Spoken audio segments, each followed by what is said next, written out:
Hi, I'm Wassan Al-Khudhairi, Chief Curator at CAM and organizer of Stories of Resistance. Taking its inspiration from St. Louis, this exhibition is a gathering of global stories, past, present, and future, that highlight the power of acts of resistance. Arising from conditions of oppression, systemic racism, colonialism, and violence, acts of resistance are fueled by people willing to put themselves at risk to spark change.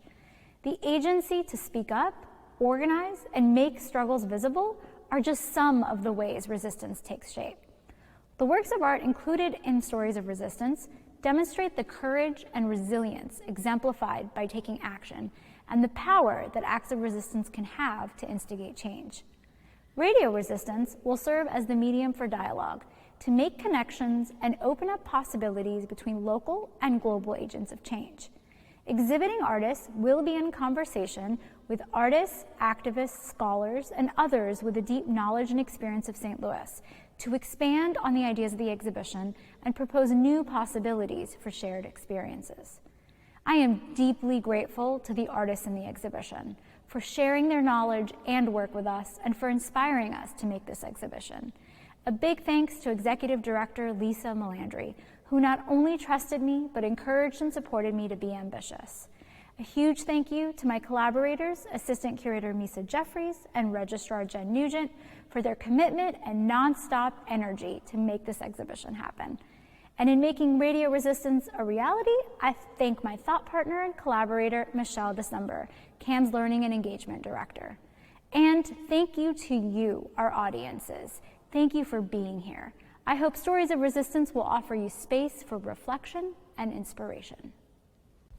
Hello, I'm Misa Jeffereis. I'm Assistant Curator at CAM, and I worked with Wassan to organize Stories of Resistance. After 2 years of planning, we're very excited to share this exhibition with you. We're thrilled at how it's taken shape through so many voices in different media and across geographies and time. In order to encapsulate the diversity of the messages of resistance, we broke the exhibition into 3 thematic sections. The first looks at the way that language, both written and spoken, can be used to catalyze action and to give voice to those who are silenced. Another section of the exhibition makes visible the histories, narratives, and peoples that are often forgotten or disregarded, in a way resisting the disappearance of these very stories. The last section of the show looks at how people mobilize as an act of resistance, whether it's the migration of individuals seeking a better future or communities collectively organizing, protesting, and marching as a strategy for liberation. What's powerful about the works in the show is that they go beyond the categories that we've created. There are many entry points into each work and many through lines between the works themselves. The exhibition isn't meant to provide answers, but rather to spark curiosity and to open up a dialogue. So please come see the show, spend time with the art, and let us know what you think. Lastly, I'd like to say thank you to all of the participating artists for the work you do. And thank you to the whole staff at CAM who made this exhibition possible, especially Lisa and Wassan, as well as our registrar Jen Nugent, and our incredible installation crew for all of their hard work. Hi, my name is Bani, and I'm very excited to be part of the show Stories of Resistance. And the work that's showing, my work that's showing in the exhibition, The Man Who Talked Until He Disappeared, are paintings I made of 3 human rights activists who have either been disappeared and went missing, or are threatened by being taken in by the state because of their human rights stance and their speech. And I've been very interested in chronicling and marking different moments of them talking. And the fact that just the sheer act of speech has become such a threat to powers that be. Hi, my name is Glenn Keino, and the work in the show is a collaboration with the athlete activist Tommy Smith, as you can see right there, who in 1968 raised his fist in a powerful salute after winning the men's 200 race at the Olympic Games in Mexico City. In this work, viewers can literally see themselves reflected in the glass in front of the piece, and inside the piece you can see an actual cast of Tommy's arm going back into infinity. The work is meant to connect the idea of resistance across generations, across time frames, and across geographies, alluding to the idea that there's an infinite possibility when one stands up for what's right. Hi, this is Jen Liu. Gold Loop is a piece about impossible parallels. It starts with industrial methods of e-waste recycling of gold, in which the metal and plastic parts of cell phones and old computers are smashed, burned, and dissolved in hydrochloric acid to recover the gold within. These processes bear great consequences on the bodies of female workers in China, such as massive cadmium poisoning, which causes bones to collapse on themselves, another form of dissolving.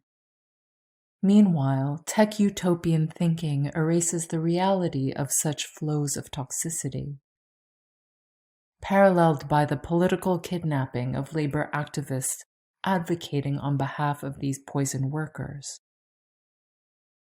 If dissolution is inevitable, are there resistances possible within it? One parallel could be collective disappearance, a form of small-scale resistance deployed against would-be colonial powers in China of an earlier era. Hi, I'm Shannon Levin. And I'm Marina Peng, and we are the co-organizers of PSA. PSA, short for Public Service Announcement, is a public art project featuring rotating text installations by St. Louis writers, artists, and poets. For this exhibition, we invited 3 contributors to create new works to be installed on the western facade of the museum. The first in the series is Somehow We Find Each Other by Jen Everett. Hi, my name is Jen Everett. This work is an acknowledgement of the very difficult time that we're in and the time that is to come. It encourages the viewer to sit with that and resists the notion of a triumphant narrative of individualism in favor of a more collective understanding that we'll have to struggle through this uncertainty in order to remake the systems that currently are failing and that in many ways have always failed us.